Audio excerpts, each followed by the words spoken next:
Phase motor के क्रम का निर्धारण करना। थ्री फेज जो मोटर होती है यानी त्रिकला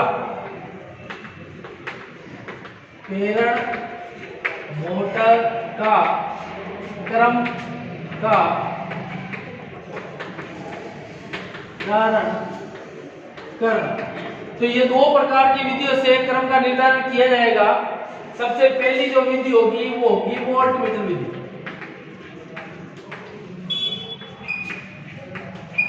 दूसरी जो विधि होगी वो होगी लैंप विधि। अब दोनों विधियों को आपको सिस्टम से क्या करना है, सर्किट डायग्राम के अकॉर्डिंग सर्किट डायग्राम आता है तो आप इसका प्रैक्टिकल कर सकते हो। तो सर्किट डायग्राम के अकॉर्डिंग आपको प्रैक्टिकल करने के लिए सबसे पहले आपको सप्लाई की जरूरत पड़ेगी। वोल्टमीटर विधि से आप कर रहे हैं।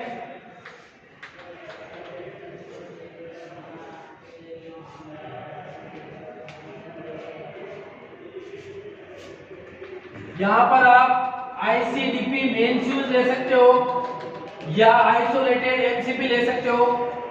सप्लाई होगी यहाँ पे आपको 230 वोल्ट 50 हर्ट्ज सप्लाई देगी, ठीक है। अब यहाँ पर अब थ्री फेज की जो मोटर होती है उसके अंदर 3 के गुणक में 120 डिग्री के अंतर पर वाइंडिंग की होती है। तो इसमें वाइंडिंग का क्रम होता है 3, यानी मोटर में कुंडलियां कितनी होगी 3।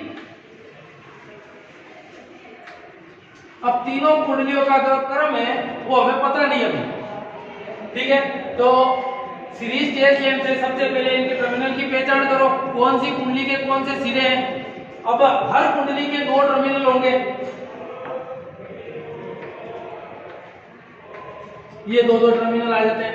अब उसके बाद में देखो पहली कुंडली का तो आप नामकरण कर सकते हो U1 U2। अब यहां से सप्लाई का हिस्सा यहां जोड़ना है। यहां पर या तो लिंक के द्वारा, यदि लिंक नहीं है तो आप इसे शॉर्ट कर सकते हो।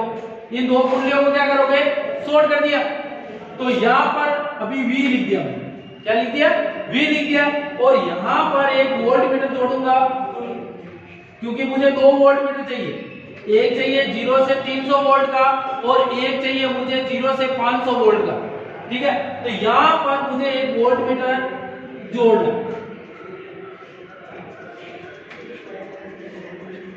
V लिख दिया या W लिख दिया। यानी BIS के अनुसार इनका अंकन जो किया जाता है U1 U2 V1 V2 W1 W2 के द्वारा किया जाता है। तो अब इस चीज में देखो, इस लिंक के द्वारा यहाँ आपने शॉर्ट कर दिया। सप्लाई वोल्टेज के बीच में आपको एक वोल्टमीटर जोड़ना है और दोनों कुंडलियों के मध्य एक वोल्टमीटर जोड़ना है। अब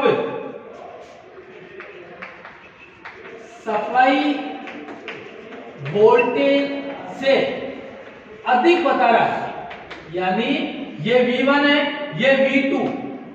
यदि वोल्टमीटर सप्लाई वोल्टेज से ये अधिक बता रहा है तो ये सिरे क्या हो जाएंगे, विपरीत।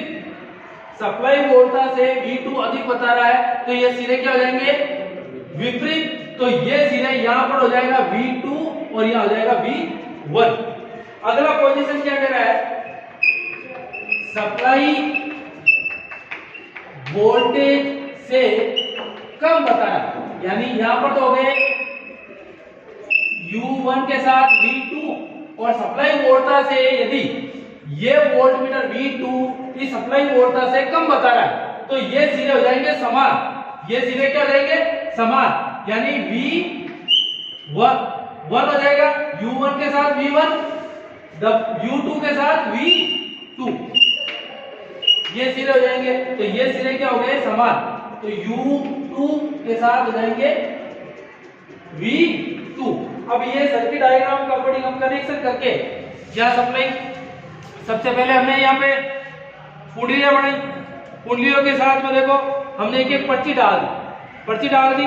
ये है सप्लाई वोल्टेज, ये क्या है, सप्लाई वोल्टेज। और ये 2 कुंडलियों के मध्य, इस कुंडली और इस कुंडली के मध्य एक वोल्टमीटर जोड़ दिया।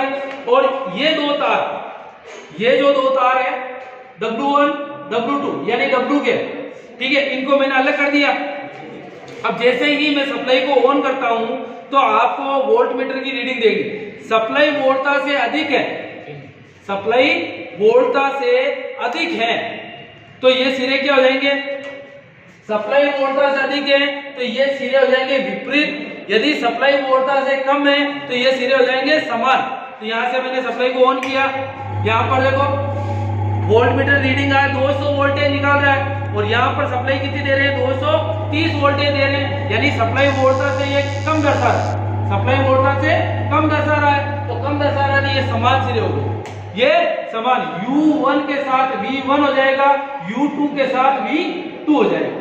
तो ये क्रम हो गया। अब इसी प्रकार से W वाले सिरे, इनका क्रम पता चल गया, इनका क्रम पता चलते ही अब इसको अलग कर दो और इस वाइंडिंग को याद हो। ये हो गई वोल्ट मीटर विधि के द्वारा 3 फेज गिलहरी पिंजरा प्रेरण मोटर के टर्मिनल का अंकन करना। अगली जो अपनी विधि है वो है लैंप विधि। अगली जो विधि है वो है लैंप विधि। लैंप विधि कैसे होगी कि 3 कुंडलियां है, ये एक कुंडली पहले का अंकन आप कर सकते हो U1 U2। अब दूसरी कुंडली का आपको इस प्रकार से लिंक के माध्यम से या तार शॉर्ट करके आप दूसरी कुंडली को दिया। अभी यह पता नहीं है कि भाई ये सिरे कौन से V1 है या V2 है, ठीक है। और यहां से अपने को सप्लाई लेनी है,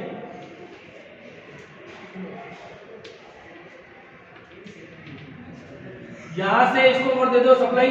और जो तीसरी वाइंडिंग है, जो तीसरी वाइंडिंग है आपकी, उस तीसरी वाइंडिंग, इस तीसरी वाइंडिंग को यहां एक लैंप जोड़ के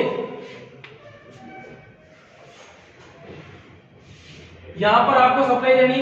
यदि लैंप प्रकाशित होता है, लैंप प्रकाशित होता है तो ये सिरे हो जाएंगे विपरीत संयोजन, U2 के साथ V1 हो जाएगा और ये आपका 2 हो जाएगा। और यदि लैंप प्रकाशित नहीं होता, लैंप प्रकाशित नहीं होता है तो ये सिरे हो जाएंगे समान।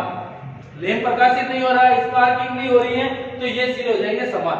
ये होगी लैंप विधि। अब लैंप विधि का हम प्रैक्टिकल करेंगे। इसके अंदर 2 कंडीशन होती है। यदि लैंप प्रकाशित होता है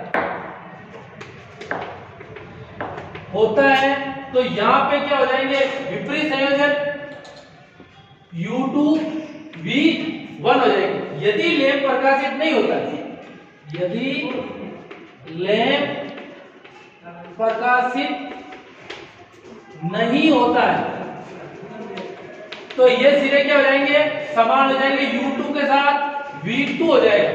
समान होते हैं तो ये हो जाएंगे, तो समान है तो U1 के साथ आपका U2 के साथ V2 हो जाएगा।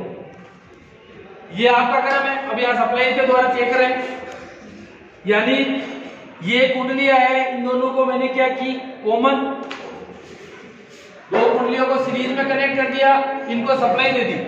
और अब जो W वाले सिरे हैं, तीसरी कुंडली है, इनके बीच में मैंने क्या जोड़ दिया, एक लैंप जोड़ दिया। जैसे ही मैंने यहां से 230 वोल्टेज की सप्लाई को ऑन किया तो आप इस चीज को देखना, यदि लैंप प्रकाशित होते हैं तो ये हो जाएंगे विपरीत सिरे और लैंप प्रकाशित नहीं हो रहा है तो ये हो जाएंगे समान सिरे। यानी किसी प्रकार का लैंप प्रकाशित नहीं हो रहा, किसी प्रकार का लैंप प्रकाशित नहीं हो रहा है तो वहां पे क्या हो जाएंगे, U2 के साथ V2 हो जाएगा। अब इसी प्रकार से एक एक बंदा करो। अब मैंने यहाँ पे क्या है, सिरों को बदल दिया, सिरों को बदल दिया। अब यहाँ तो स्पार्किंग या लैंप प्रकाशित होगा तो डिम प्रकाशित समान ध्रुव है। अब देखो ये लैंप प्रकाशित हुआ, लैंप प्रकाशित हुआ, मैग्नेट बना, जिसके कारण ये क्या सिरे हो गए समान सिरे। पहले लैंप प्रकाशित नहीं हुआ थे, असमान थे, विपरीत सिरे थे। तो ये प्रैक्टिकल आपका कंप्लीट हो गया। अब एक एक बंदा आके यहाँ लैंप विधि, वोल्ट मीटर, अब कोई भी 3 फेज की मोटर आप चेक कर सकते हो, कोई दिक्कत नहीं है।